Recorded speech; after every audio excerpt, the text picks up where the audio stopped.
have made it to Super Bowl weekend. It has been a wild ride, but we have made it here. Super Bowl weekend, New Orleans, Louisiana. It comes down to two teams. It all reverts back to two teams that played 2 years ago in Super Bowl 57. Kansas City Chiefs, Philadelphia Eagles. One team will become Super Bowl champions and will be world champions in the 2024 season. Can the Chiefs three-peat?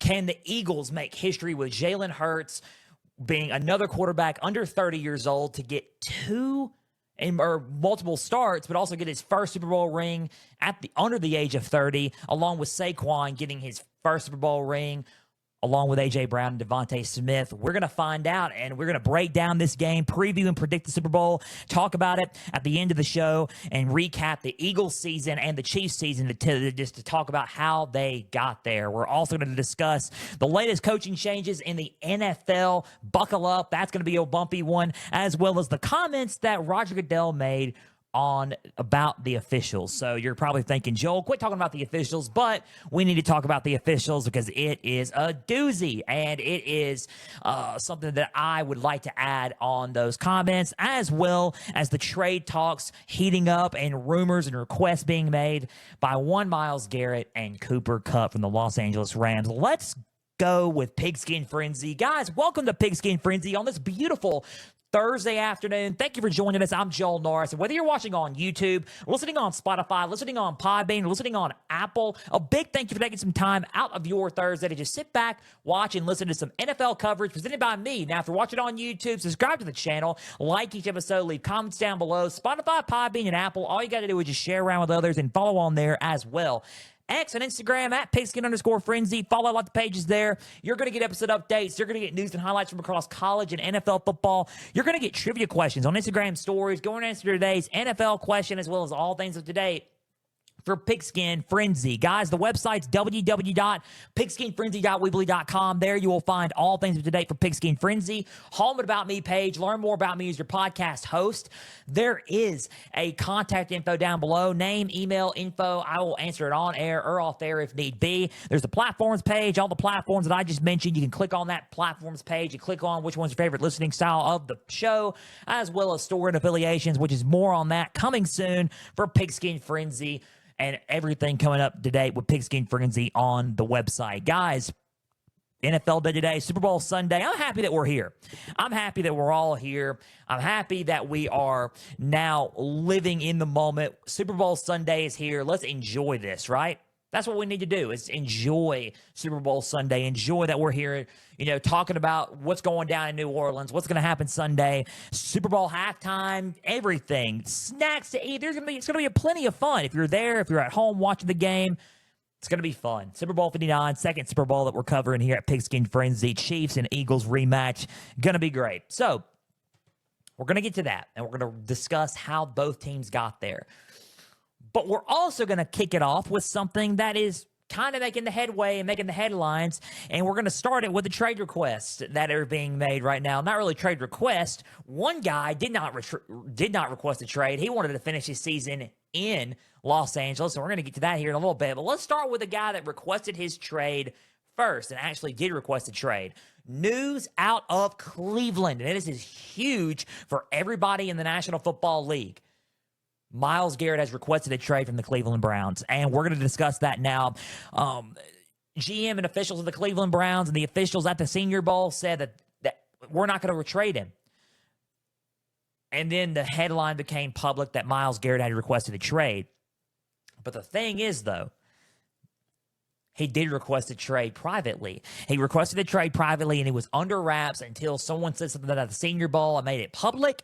So Myles Garrett wanted it under the table. Now it's gone public. So it was like, you know what? Let's just go public with it. He wants a trade. He wants out.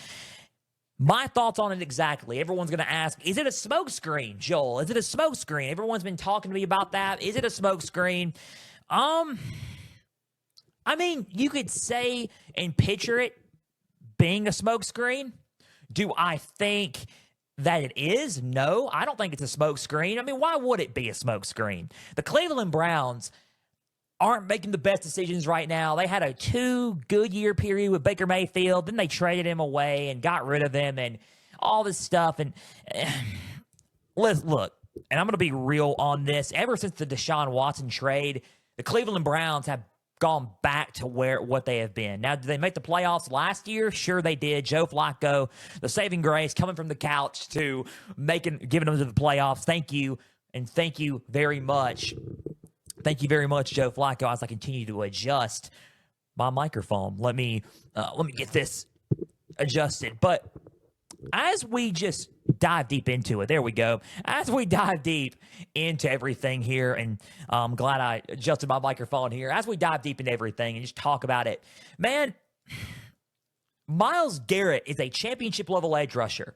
He can help a defensive line out wherever. He really can. And I think that with the right team, he will be a part of a championship team, whether it's the Bears or the Eagles or the Chiefs, wherever. He's a guy that he can be a part of a championship team, right? And I believe that. I believe that he's the former number 1 overall pick.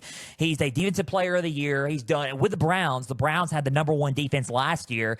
Myles Garrett is a phenomenal player, a freakishly good athlete, and he is the man, right? So if you want to talk about somebody that deserves all the praise in the world at being one of the best to do it on the defensive front, it's Myles Garrett.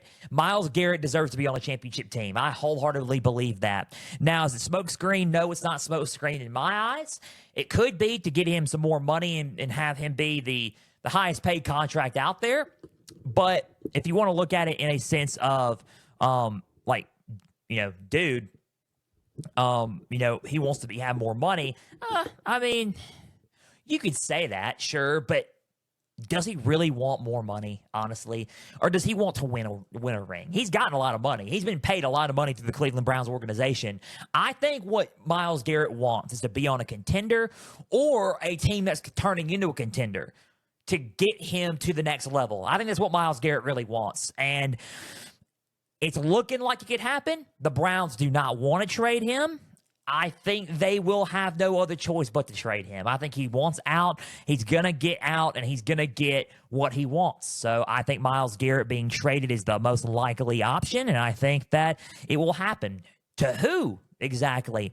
Well, I mean, if you want to look at the Bears, the Eagles, those are some teams to keep an eye on in the near future. The Chiefs, I mean, that'd be a scary thought to pair him with Chris Jones. But here's something that no one thought about and we could think about now.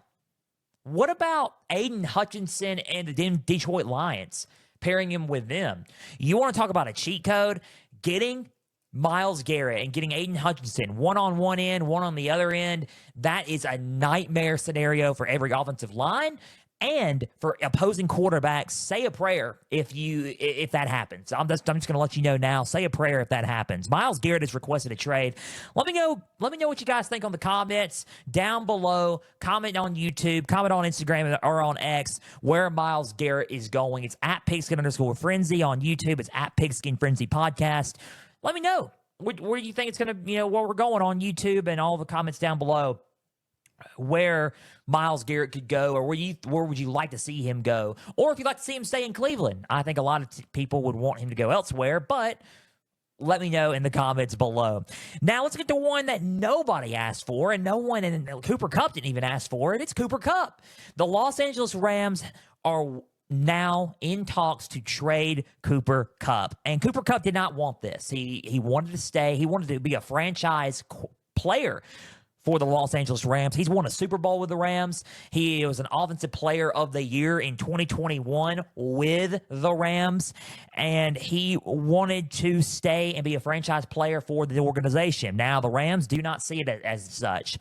Why do the Rams want to trade him so bad? Here's number one.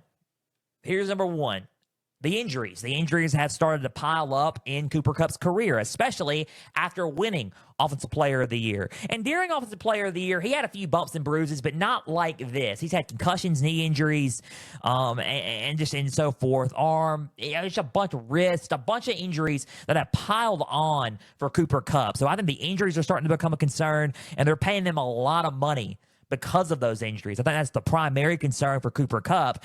And they have a lot going with Puka Nacua right now, and I think Nacua has become their leading receiver in a lot of ways.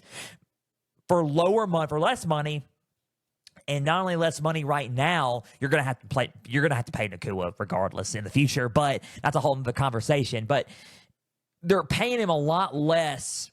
They're paying Nakua a lot less, and he's doing a lot more than what Kupp is doing right now. And the focus has kind of shifted away from Cooper Kupp. He has a lot of money on his contract, and the Rams are willing to eat his salary, a chunk of his salary, to get him traded and get a deal done with the team. They want Cooper Kupp gone. To me, it's like, why do you want Cooper Kupp gone? I mean, I get the injuries and I get everything else, but Cooper Kupp can still be that phenomenal player for your team, and I wholeheartedly believe that. I really, really do. I think despite the injuries, take away the injuries and take away all that stuff, I still believe he can be that offensive player of the year that he once was for 2021. After what he did, and he was a big part of that Super Bowl run for the 2021 season going into 2022. Take away everything. Take away all that injuries, all the money, all that stuff. He is a solid receiver and still one of the best in the league. I still rank him top 10 to top 15 in receivers in the league. Probably most likely top 10, hands down. I do, despite the injuries. I think he's a solid playmaker, and he is a guy that can make plays for your offense. He's done it time and time again. He did it against the Eagles when they played a few weeks back. So I think that the Rams trade is something that they're going to explore and they're going to want, and it may and most likely will happen. But here's my deal. I think trading a Cooper Kupp, to me, is still a little bit premature, despite the injuries. I know everyone's going to say, look at the injuries. Despite the injuries, I believe that this trade is premature. I really do. I think I would work it out with Cooper Kupp and try to get him. If you want to get him to take a pay cut, sure. Get him that. I disagree. I think he should stay with the Rams. I really do. But if you want to look and talk about teams that would take him in a heartbeat, the Chiefs obviously are one. They're not shy of taking wide receivers with Xavier Worthy, Rashee Rice coming back next year, Hollywood Brown, D-Hop, and Cooper Kupp all on one team, along with Kelsey if he decides to come back. That's a machine right there. The Lions with Amon-Ra St. Brown, you got the Bills in play. You got a lot of teams in play who would vie for the services of Cooper Kupp. But honestly, I would want to keep Cooper Kupp despite the injuries. Try to get him healthy, try to condition him a lot better, and not let him get too big of injuries. And if you want to try to get him to take a pay cut, let him take a pay cut. But I think that finishing his career in LA would be a good option, especially on offense for Cooper Kupp. So that's my thing. It's a little bit premature in my opinion. Let me guys know what you guys think in the comments on X, Instagram, and on YouTube, all platforms for Pigskin Frenzy on that one. Guys, let's move on to the coaching changes and the coaching hires and changes, and let's talk about that before we move on to the comments on Roger Goodell and the officials, and then we move on to the season recap and preview and predict Super Bowl Sunday. Let's talk about the coaching hires, and let's discuss it. Let's discuss the Raiders and what they have done with their coaching hire. So, and a big so on this, Pete Carroll and the Raiders have hired Chip Kelly as their next offensive coordinator. Chip Kelly is back in the NFL, previously at Ohio State. The last two stops he's been at was UCLA head coach, left UCLA to go to Ohio State to be their offensive coordinator for 1 year. They won a national championship under him as OC, and now he is back in the NFL as the Raiders offensive coordinator. They are hiring him away. Good hire for the Raiders. I think the Raiders are turning into a team right now. Back-to-back good hires, by the way, with Pete Carroll and Chip Kelly. I think that's a good staff that you can put together. And Patrick Graham is likely going to be the defensive coordinator on that side of things. They're trying to bring back a little bit of a Seahawks-type feel, but not really because they have Chip Kelly and Patrick Graham. But if you want to look at what they're doing in the Raiders, what Tom Brady and Mark Davis are doing as ownership and management for the Las Vegas Raiders, I think, this is just me, I think that they're trying to build brick by brick a team that could stop the Chiefs or can become rise to prominence once again. I really do believe that. I think they just need more talent around them. Now they got to go get more offensive weapons. I think they got some guys with Brock Bowers. Do not trade him. I think Zamir White's good. I think they could use a powerful star running back after Josh Jacobs left. They got Jacoby Myers. They need an elite receiver again. I believe that. They need an O-line, and they need a quarterback. So they need to build brick by brick the pieces on offense to get talent so Chip Kelly can call plays and coach them up. But I think once they get that talent, especially in the draft or in free agency, the Raiders can make a play. I really do believe that. Now, defense with Max Crosby, keep him as the forefront of your defense, but also build around Max Crosby on defense. You could do that. I think the Raiders have a shot at becoming a team where they are slowly under the radar this season, but in 2026 and beyond, they can pop off like that. I really do believe that. I think that they have a shot at doing that with the coaching staff that they are bringing on board. I really do. And you're going to think, what made you change your tune on, on the Raiders? Well, I think they made a good hire. I really do. I think Antonio Pierce wasn't the guy to begin with. I think they made a great hire with Pete Carroll on board and Chip Kelly as the OC, Patrick Graham as the DC. All they got to do now is get the players and the talent on board. They don't have the talent right now. I think they will. But I don't think they have the talent right now. I think Brock Bowers and Michael Mayer are exceptional tight ends. You can keep them on board. Max Crosby and a sensational edge rusher and defensive end. You can keep Crosby on board. Jacoby Myers is good. You can keep him as a slot receiver. I think those are some good talent. There's some good pieces that you can start with, but you got to add more. This is not me with Gardner Minshew. This is not me hating on Aiden O'Connell. I do not think they're long-term. I think they need a quarterback, whether it's drafting one, whether it's signing one in free agency, whether it's bringing Kirk Cousins, whether it's bringing, Sam Darnold or Russell Wilson. Even if you trade and go fly through the wind with a Matthew Stafford, get somebody in there that is good enough, that has or draft a solid quarterback nonetheless, and that's good enough to bring your team to prominence once again. And I think there's a lot of good options out there at quarterback for them. I think the Raiders are going to be fine. I really do. I think the hires that they have made and the decisions that they're making, they're slowly – it's a chess game. They're not playing checkers. They're slowly trying to checkmate on a lot of teams here, and I think what they can do is they just got to get the talent. They got to develop the talent, and they got to get the talent there. They know they got a lot of work to do, but I think with the decisions and the smart minds in football in that room, they can get there. I really do. So the Raiders have hired Chip Kelly as their OC. I like the hire. I think he's going to be a dynamic play caller. And the Raiders, and how he was with the Eagles, he did really good at first with the Eagles when he was there with Philadelphia. Didn't have a good year with the Niners, sure, but he had some good years with the Eagles, and I think he can do the same with the Raiders. They have hired Chip Kelly as their OC, and that is the Raiders hire. Let's dive deep into the New Orleans Saints before we go on to these comments and before we recap the seasons of the Eagles and Chiefs and make our matchup predictions for the Super Bowl. Let's talk about the Saints really quick and dive deep into some updates on the Saints. Darren Rizzi's gone. He is no longer with the Saints. He is with the Broncos. Sean Payton hired him away so he can be the special teams coordinator for the Denver Broncos for the 2025 season and potentially beyond. So where does that leave the Saints? Where does that leave Mickey Loomis? Where does that leave the Saints management and ownership? Well, they're zeroing in on Kellen Moore. I think Kellen Moore, Eagles offensive coordinator, former Cowboys OC and former Cowboys quarterback and Boise State legend Kellen Moore, has turned into a phenomenal play caller and a phenomenal coach. I think he's got the leadership qualities to be a phenomenal head coach, and I think Kellen Moore has got what it takes to do it. Now, is he in a good situation right now? I don't know. Talent-wise on offense, he may not be. He needs an OC, and he needs build a good staff together.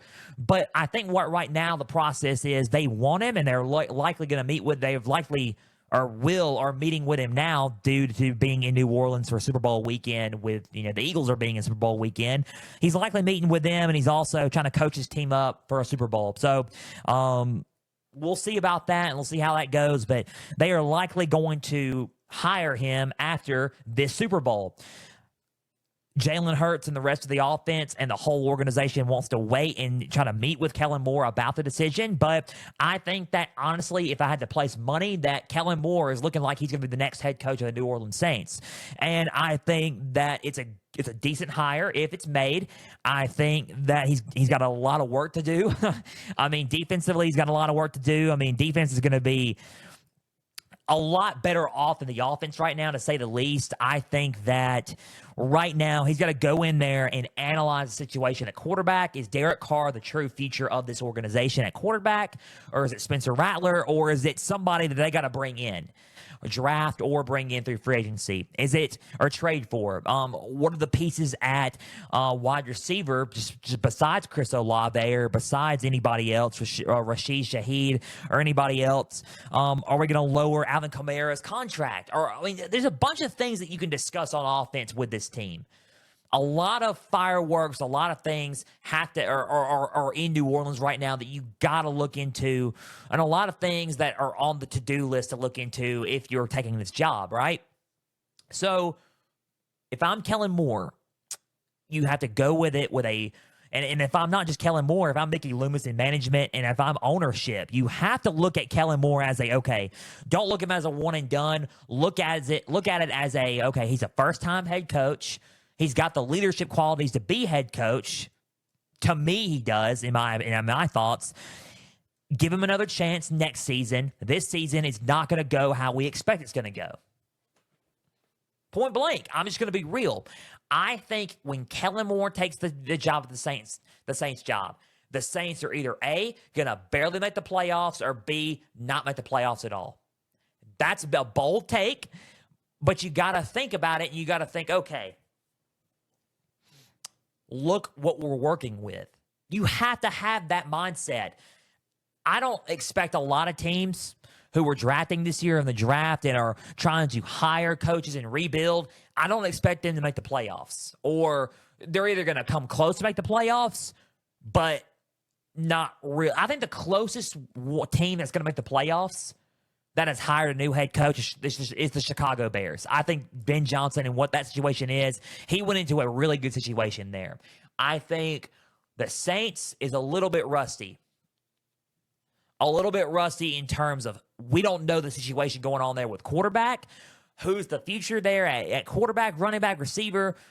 What's going to happen on the defensive side of things as well? So it's kind of hard to sit there and say.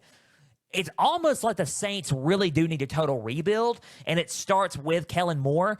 And I think that you have to after you do that, you clean house with some players, and then you bring new talent in, and then you build it brick by brick by brick. I think that's really what it is for the New Orleans Saints. And you got to give it time, and it takes time. Doesn't mean that Kellen Moore is a bad coach and he's a one-and-done coach, and he shouldn't be a one-and-done coach, because if he is a one-and-done coach and you don't give him that proper chance, you're not only not committing to the rebuild, you're setting yourself back. So that's my take. I think that Kellen Moore can be a good head coach. I think that the Saints can be a good team in the near future. They have to not let it get to them in a sense of, we're losing right away, we need a new head coach. It's not that. You need a rebuild. Commit to a rebuild. And I think that's what the Saints need to do, is commit to a rebuild, because the Drew Brees era is over. The Sean Payton era is over. The Dennis Allen era is over. It's no more Sean Payton. There's no more Sean Payton around. Like, all the staff, all that is a completely different staff. We're cleaning house. We need to have a new era in New Orleans Saints football, and I think that they have to commit to it. That's the only thing. They got to commit to it. It's going to take time and effort, and it's going to probably take a few seasons. But they're gonna have to do that if they want to be successful and make a run at another NFC title or Super Bowl title in the near future. They're looking at Kellen Moore. We're gonna see how that goes playing into this week, and after Super Bowl Sunday is over with next week. So we'll see if we have any thoughts on it next week. So that is the coaching hires. Let's talk about Roger Goodell and the comments he made on the officiating, and my thoughts on those comments and the official comments before we talk about the Eagles season, the Chiefs season, and then we will get to the Super Bowl breakdown and preview and prediction for this Sunday. So let's talk about it and let's discuss it. Roger Goodell came out with comments, and so did the officials, about the games being rigged, in their Chiefs, games being rigged for the Chiefs' favor, and everybody just being, being ready, being just in favor of the Chiefs, right? So, and this is what, and this is what they said, quote, "It's a ridiculous theory," is what Roger Goodells said. It's a ridiculous theory. He said that, excuse me, as I look in this, a lot of the, and this is, quote, this is from the Associated Press, all credit to them on this, the Associated Press, their quotes from Goodell. News conference inside the Saints locker room, he said this: "A lot of those theories are things that happen in social media and they get a new life. I understand that. I think it reflects a lot of the fans' passion and is a reminder for us on how important officiating is. I think the men and women officiating the NFL are outstanding. We have the highest possible standards. It's a ridiculous theory for anyone who might take it seriously. But at the end of the day, it's something we have to work at. How do we make our officiating better?" He evaluates officials in several ways. That's what the Associated Press said. "It's not just the performance on the field, but things that go on in their own lives. We monitor that very closely in a number of ways. It's a tough job, a really hard job. I've never seen a more dedicated group of people to getting it right, doing the best job they possibly can, and I'm proud of the work that they do."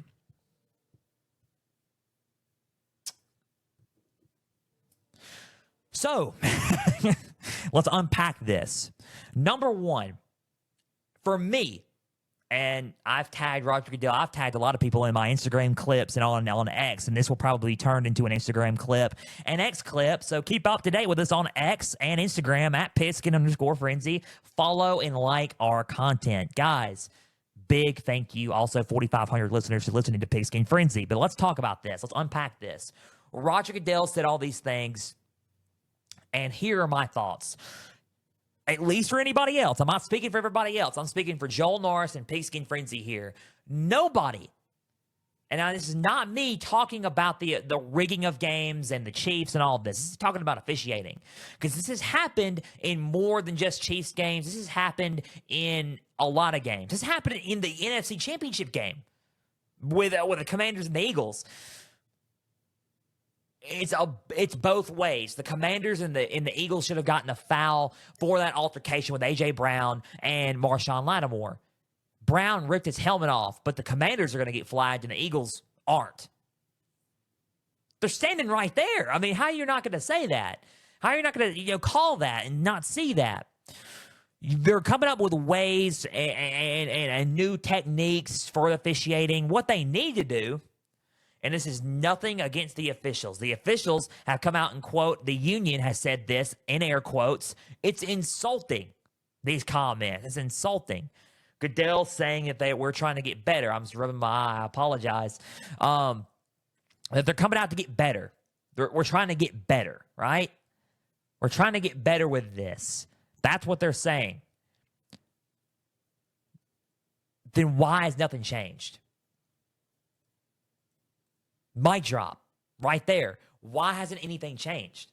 So you're going to tell me that you're trying to get better, but you're not taking the necessary steps to get better. Look, officiating is a hard job. I don't understand, because I've never reffed a game, but I understand the rules of football, and I understand, as I've studied this, and I understand what goes in to the job. And I don't know the job well because I'm not like on the field. But I know it's a hard job. I understand, and I understand the flack that they get, and it's a hard job, and I'm not trying to be hateful towards those officials. I'm not. I'm just saying we need full-time officials. That's all I'm saying. I think we need full-time officials. We, period, need, period, full, period, time, period, officials, period. I said it for 3 weeks now, going on 3 weeks, which is today. I can't stress that enough. We need full-time officials.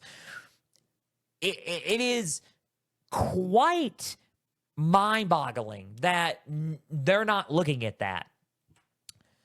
These guys have other jobs and stuff going on in their lives. I understand that. I get that for sure. But it's business. It is business at the end of the day, and we need fair outcomes, and we need player safety on top of that. Full-time officiating, for full-time officials for the NFL and or college football or any football in general will help out for player safety, outcome of games, and outcome of playoff games and championship Super Bowl games. Hands down, it will help. Everyone's talking about getting new technology to evaluate first down markers and to evaluate face mask penalties, and all that's good things. Sure, it's not bad, but here's the deal, man. We need full-time officials that know the rules and are dedicated to the rules enough and calls the games fair and down the middle. That's why we won't have controversy.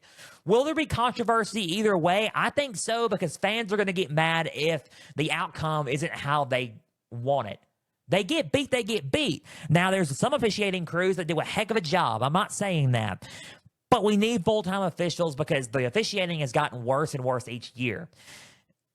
To me, none of it's getting better. None of it's getting better. We're saying that it's getting better, but it's not getting better. I don't think it is, at least. That's just my take. It's my own thoughts. I don't think it's getting better. I think it's getting worse, and I think we need to do something about it. I'm not trying to be insulting to the NFL and the refs union. I'm not. I'm not insulting Roger Goodell. I think Roger Goodell has implemented some strategies on technology for officiating that's doing good, but I think we need full-time officials to use those techniques and technology. I don't think we need part-time officials anymore. I think it's time to implement that step, go back to full-time officiating. I really do believe we need that because it's going to help the game and it's going to enhance the game better. That's the change that needs to be made. Not, we need to do this, we need to do that. Look at the problem head on. Y'all know what the problem is. And fans, I don't know if you guys agree with me on that. Comment down below. Instagram, X, message me on it. If you disagree, I apologize, but that's where we need to go with this. We need full-time officials. I'll make a reel out of it again. I will say it till the cows come home. It's important to get this done because it's going to help decide outcomes fairly and judge games fairly.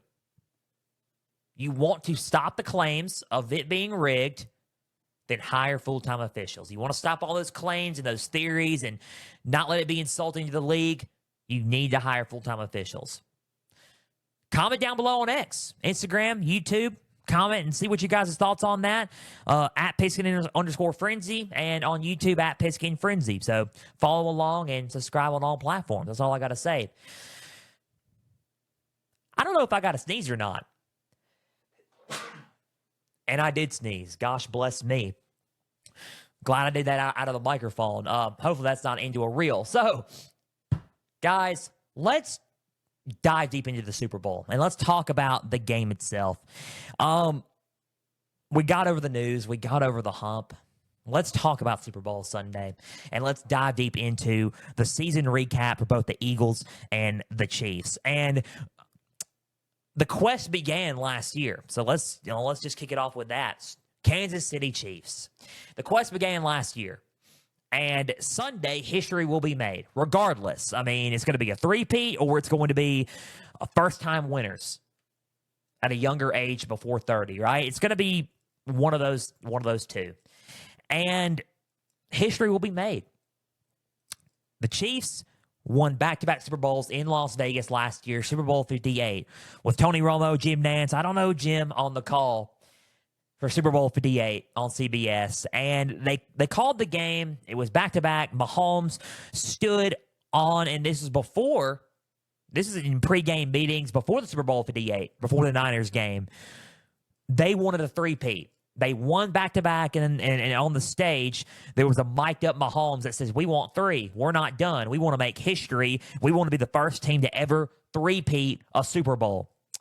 And then they got to work during the offseason, added Hollywood Brown, they added they added Xavier Worthy through a trade in the draft. They built up their offense, and then throughout the whole season, there was a bunch of backlash after they won games. A bunch of backlash with Mahomes and Kelsey, Swift, the refs rigging the games, a bunch of backlash.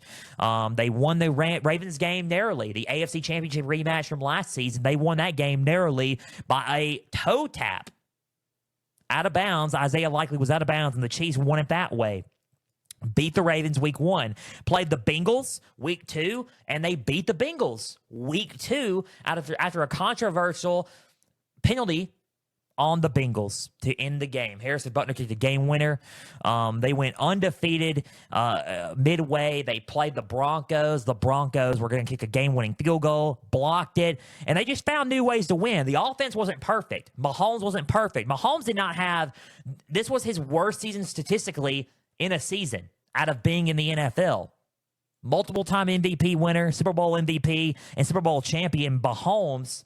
He's already got 3 Super Bowls. This was his worst season statistically.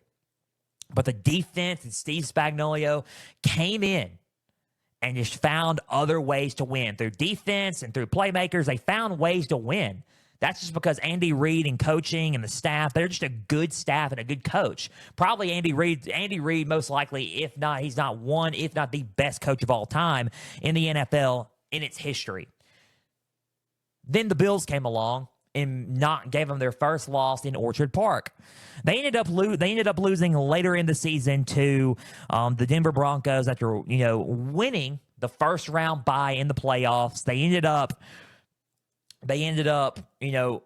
having a first round bye, playing the Texans after controversial fashion after refs were given bad calls and out of all this stuff. Then everyone was like, we want the Bills to win. We want the Bills to win this game so bad. They are our only hope. They are our only hope. And then the Chiefs defied the odds again and won their third straight AFC championship, and now they're at their third straight Super Bowl 59 in New Orleans. The Kansas City Chiefs have made it. They have been a dominant team all year. They have found ways to win. I wouldn't say dominant. Let me just go back on what I said. I don't think they've been dominant. I think they have flaws, but they find ways to win and they find ways to get things done. And I think that's the only thing about the Kansas City Chiefs. They find ways to get things done. And it's been like that all year. With refs, maybe. With questionable calls, sure. With Mahomes, with defense, with mainly the defense of Steve Spagnuolo. They have a lot of flaws. So the Kansas City Chiefs keep fighting. And you're wondering, how are we going to beat these guys? You just got to find a way to do it. And you got to find a way to beat them. It could happen Sunday, who knows? But you got to find a way to do it. Their quest for history is now happening, and it's in front of them. They are one game away from doing something they have talked about last year on Super Bowl Sunday, and that's three-peating. Something that Tom Brady has not done, something that Joe Montana and all the greats have not done. Terry Bradshaw, all those guys have not done it.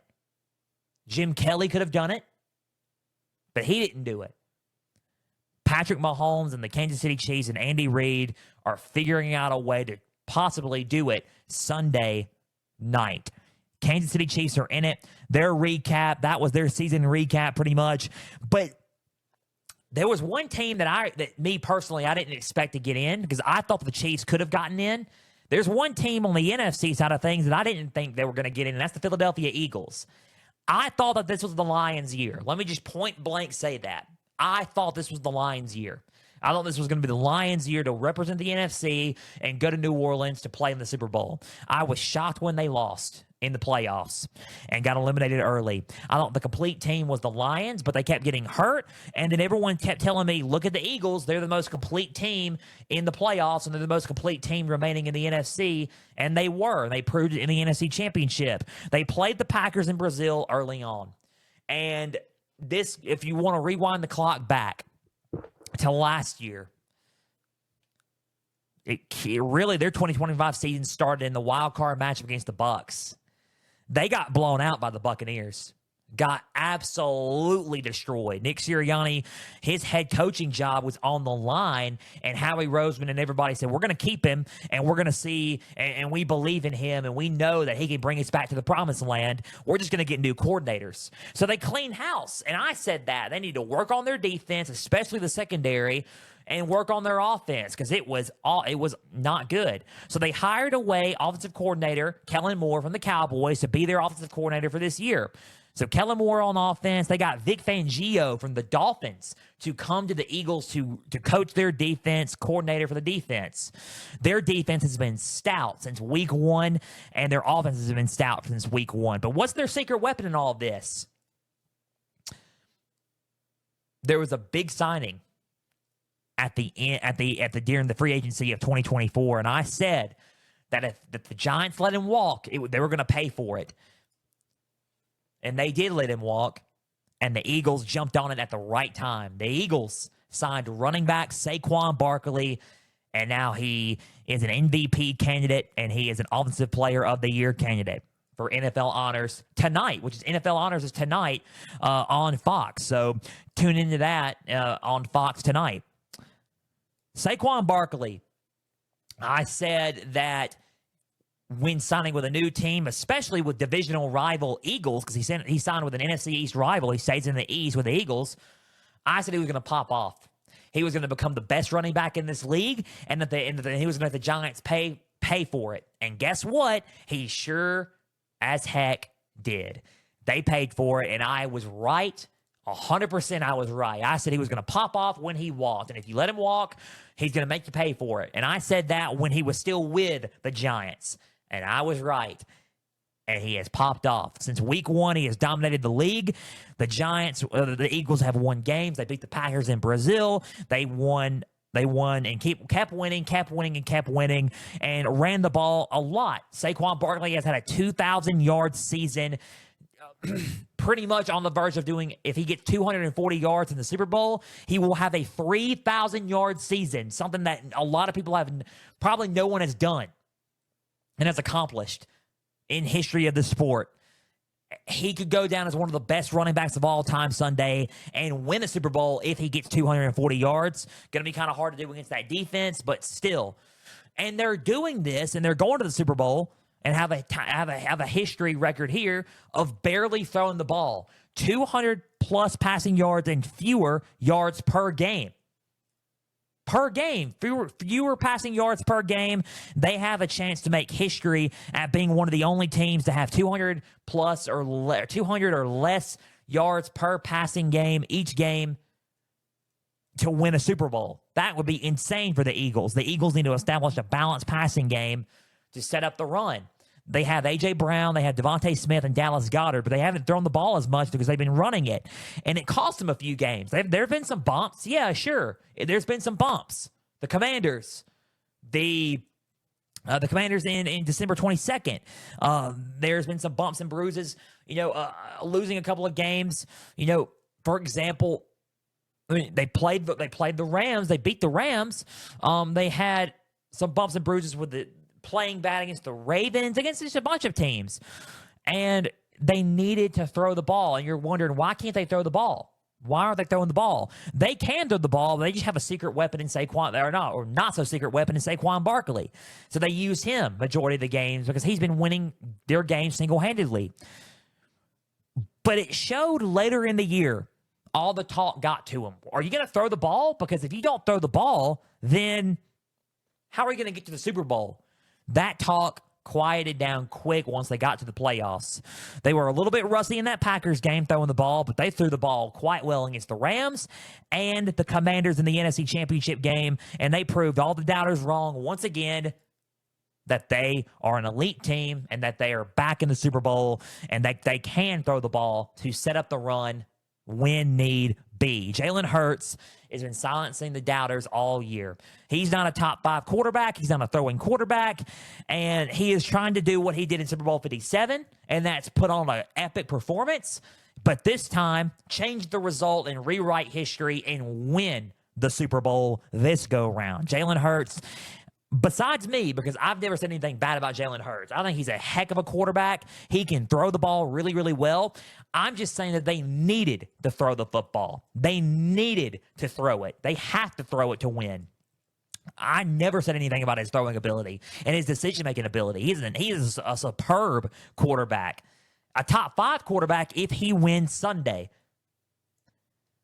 But Jalen Hurts has a lot of doubters, and he has a shot to prove them all wrong Sunday by rewriting history, by throwing the ball really well, and putting on a great show in the process Sunday night in New Orleans. The Eagles have been doubted. I have doubted the Eagles. I picked them to lose games. I thought the Lions were going to make it, but I was wrong. And the Eagles have made me I've eat their crow. I've eat crow on the Eagles. They are a solid football team and an electrifying football team, and they deserve to be there along with the Chiefs.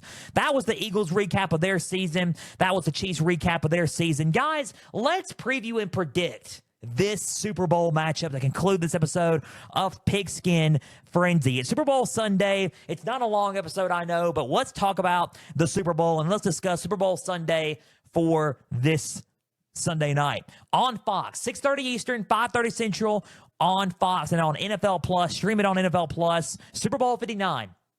Tom Brady, Kevin Burkhardt on the call. This will be Tom Brady's first Super Bowl that he is calling. He is going to be a color commentator, and he's a player. He's been a player, too, in Super Bowls. He's no stranger to the game and the championship game. Chiefs at Eagles. The Chiefs rematching the Eagles from Super Bowl 57. We are going to try to rewrite history all over again. The Chiefs are 17-2. The Eagles are 17-3. Who will win their 18th game? Something has to give for one of these teams in this matchup. History is going to be made regardless. The Chiefs are trying to do something they have never done, that no one's ever done, and that's three-peat and make history and become a dynasty and try to add fuel to the fire of Patrick Mahomes being the greatest of all time and overtaking Tom Brady in that regard, and Andy Reid leaving no doubt that he is the greatest head coach in NFL history. The Eagles are trying to upset and halt the dynasty and become the heroes in this, and become the ones to stop it. Saquon Barkley solidifying and capping off one of the greatest rushing seasons in history by winning a Super Bowl, and Jalen Hurts trying to rewrite history and prove the doubters wrong that he is a championship-level quarterback and that he can do it for the Philadelphia Eagles, and that Sirianni is a solid enough head coach to bring home another championship to the city of brotherly love. This is a Rocky movie written all over it, and a superhero movie written all over it. This has Rocky 1 vibes, but this also has Avengers Endgame vibes. The Dark Knight said you either die a hero or you live long enough to see yourself become the villain. The Chiefs were heroes, glorified, and everyone, while the Patriots had their dynasty, were hating on the Patriots. Why can't no one beat the Patriots? Why do they have to win another title, go to the Super Bowl, and just win all these things, right?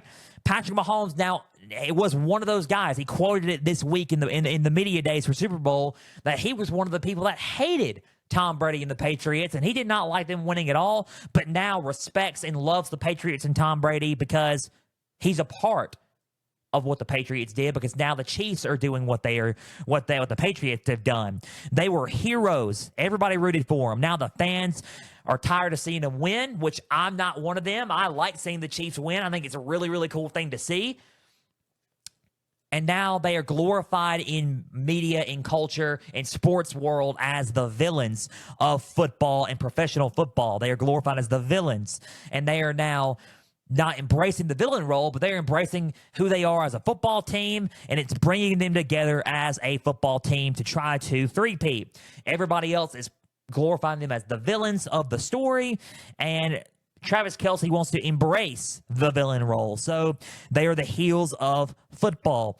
That's the Avengers Endgame aspect of it, because they're so dominant. They're like Thanos wiping everybody out. The Infinity War started with the Jalen Hurts and the Eagles in Super Bowl 57, and it continued with the 49ers in Super Bowl 58. Can this be the end game? Can Jalen Hurts come back after his Super Bowl debut? Because the quarterbacks as of late, i.e. a Joe Burrow, has not been back since losing his Super Bowl debut.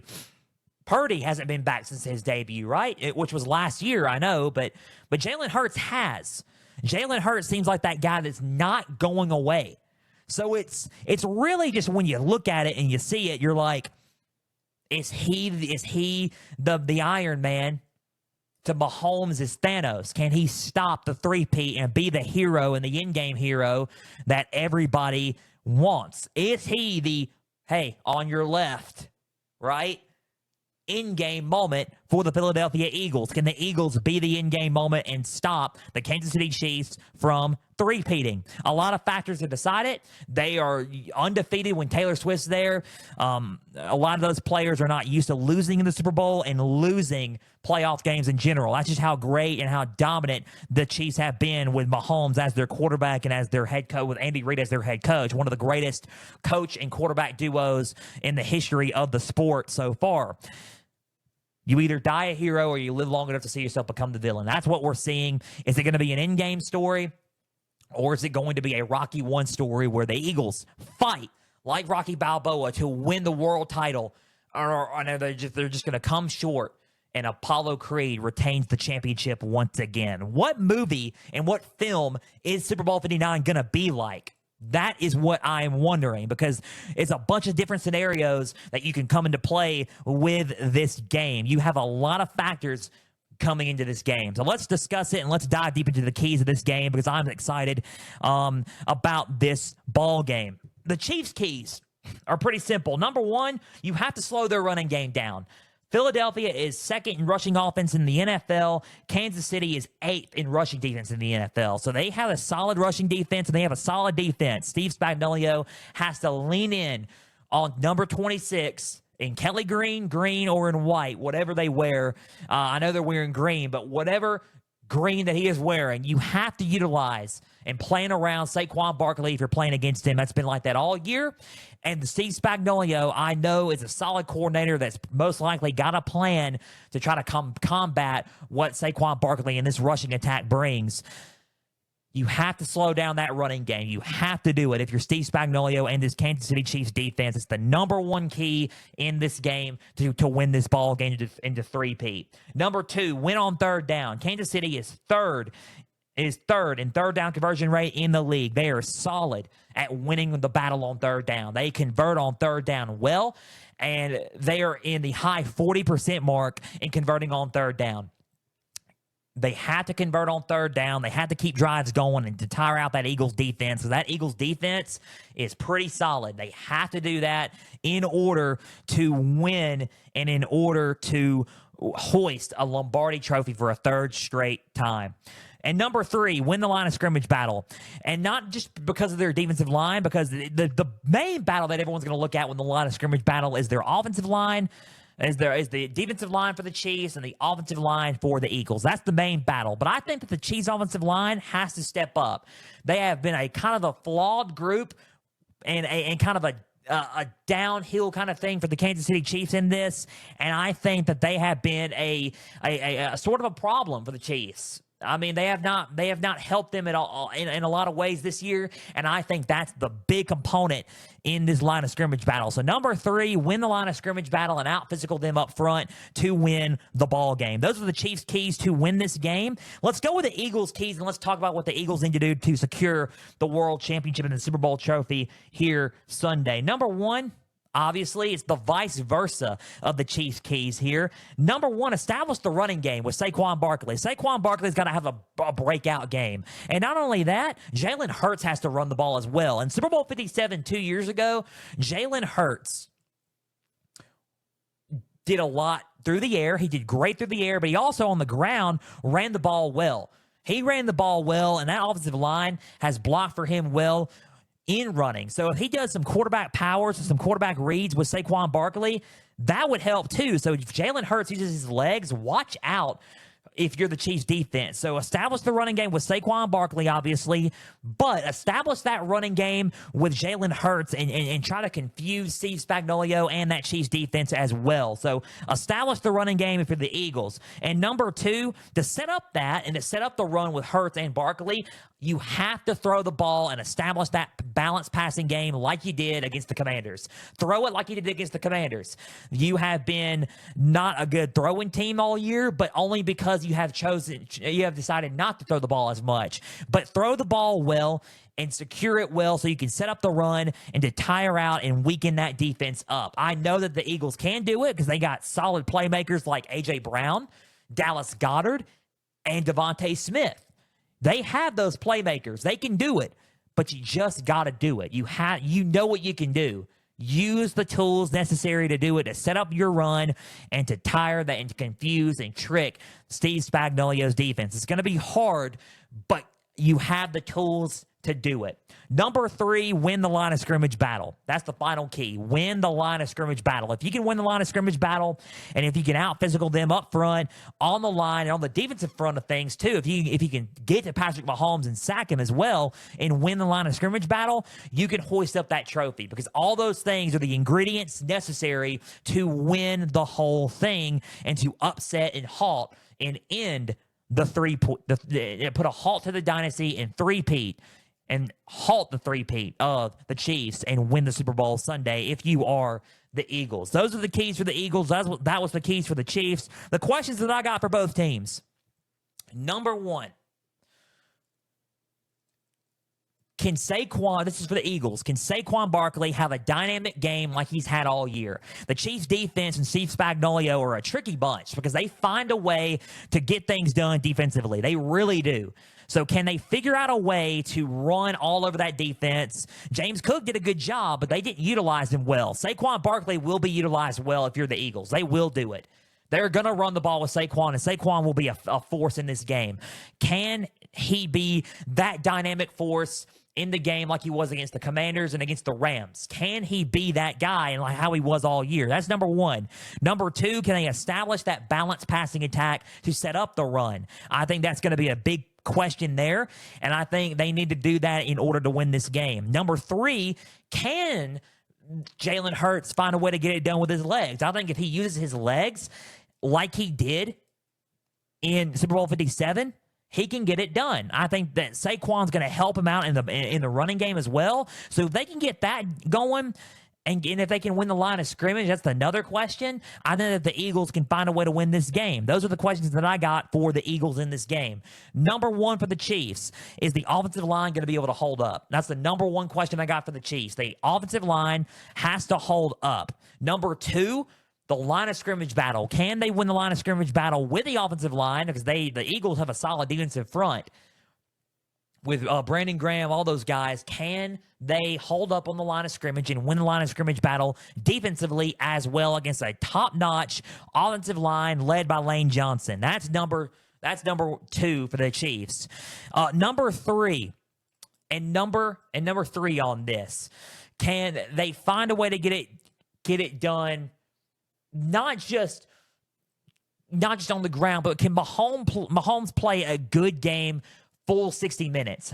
I think that right there is a key there, because usually he plays a bad half, then he comes back in the second half and Mahomes is magic again, right? Can they play a full 60 minutes? I think if they play a full 60 minutes, it will have a good route, right? It'll be a good route for them, and not really good route like in the win. It'll be a close game, but I think that the Chiefs will be in it consistently.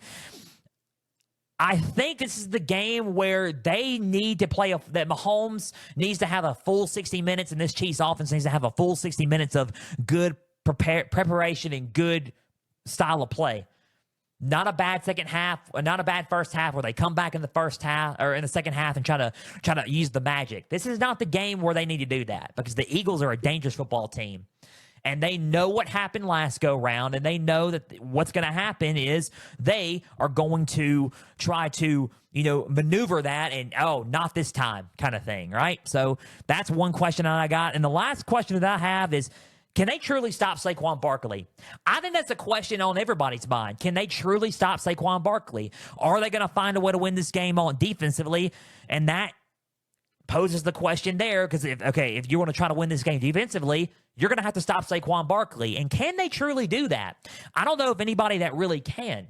That's my answer to that. But do you guys think that he can can they truly stop Saquon Barkley? That's the last but not least question for the Kansas City Chiefs, and that's probably the biggest question for them. Can they stop Saquon Sunday night? Those are the questions that I got for both teams in this ball game. Who do I have winning Super Bowl 59? Who do I have winning the Super Bowl Sunday? I think this game is going to be a back-and-forth game. It's going to be a close game until the end. I think Saquon Barkley is going to get his. I don't think they're going to be able to stop Saquon. I think this game is going to come down to a physical line of scrimmage battle. Jalen Hurts is going to give it his all, and the Eagles are going to give it their all. I think it's going to come down to whoever has the ball last. This Eagles team has been dangerous all year. Saquon has been solid. It's one of the best rushing seasons I've seen from a running back in quite some time. Jalen Hurts is going to have an epic performance, I believe. I think that the Eagles are a solid football team that could find a way to get it done. And I've doubted the Eagles all year. And I have. I have doubted them all year in a way of in big games. It is hard to doubt the Eagles again. But when you look at who's on the other side, and we know who the best quarterback in this matchup is, and it's Patrick Mahomes, and you look at the history that they are motivated by and driven by, it's almost like an Infinity War moment all over again, and a Thanos-style moment of collecting the Infinity Stones all over again. They want the three-peat. They are trying to make history, and they are motivated by it. I think it's going to come down to who has the ball last. I think Mahomes and the Chiefs are going to have the ball last. I think they're going to find a way to get the ball last, and I think they're going to find a way to get the win and beat the Eagles and make history and three-peat and be the first team to three-peat Sunday night. Chiefs win it 35-28. Chiefs 35, Eagles 28 to win Super Bowl 59, to win the Super Bowl, and to be three back-to-back-to-back world champions in football once again and get the parade going in Kansas City. And Mahomes wins his fourth Super Bowl and is probably thrown into the GOAT conversation again, and it's only heightened into some people's minds. He will most likely be the GOAT if they do three-peat. But the Chiefs win it 35-28, and they win the Super Bowl, and they three-peat and make history. That is my pick for this game. Guys, that just about does it for Pigskin Frenzy. You guys, a big thank you for taking some time out of your Thursday to just sit back, watch, and listen to some NFL coverage and some Super Bowl coverage presented by me. Now, if you're watching on YouTube, subscribe to the channel, like each episode, leave comments down below. Spotify, Podbean, and Apple, all you got to do is just share around with others and follow on there as well. X, Instagram, and Facebook. Not Facebook. Type in Pigskin_Frenzy. Follow, like the pages there. You're going to get episode updates, news, and highlights from across college and NFL football. Go on Instagram stories to check out the trivia question, NFL trivia question, as well as all things up to date for Pigskin Frenzy. Guys, a big thank you for taking some time out of your Thursday to just sit back, watch, and listen to some NFL coverage and some Super Bowl coverage presented by me. Go enjoy the game this Sunday. Super Bowl 59, Super Bowl Sunday, Chiefs, Eagles, 6:30 Eastern, 5:30 Central. On Fox, streaming on NFL Plus. NFL Honors is tonight. We're going to find out who MVP is, who Offensive Player of the Year is for both offense and defense, and Rookie of the Year is for both defense and offense as well. All the awards are presented tonight on Fox. We will be back Tuesday with a recruiting results show from college football on Tuesday. And then next Thursday, we will be back with our Super Bowl recap. We're going to recap the 2024 NFL season, and we're going to have a special big announcement on February 13th, next Thursday, that will change the trajectory of Pigskin Frenzy entirely. So until next Thursday and until Tuesday's edition of College Football edition of Pigskin Frenzy on Tuesday, I'm Joel Norris signing off. Enjoy Super Bowl Sunday and enjoy this weekend. Watch the big game. Have fun with your family and friends. If you're going to the game, be safe.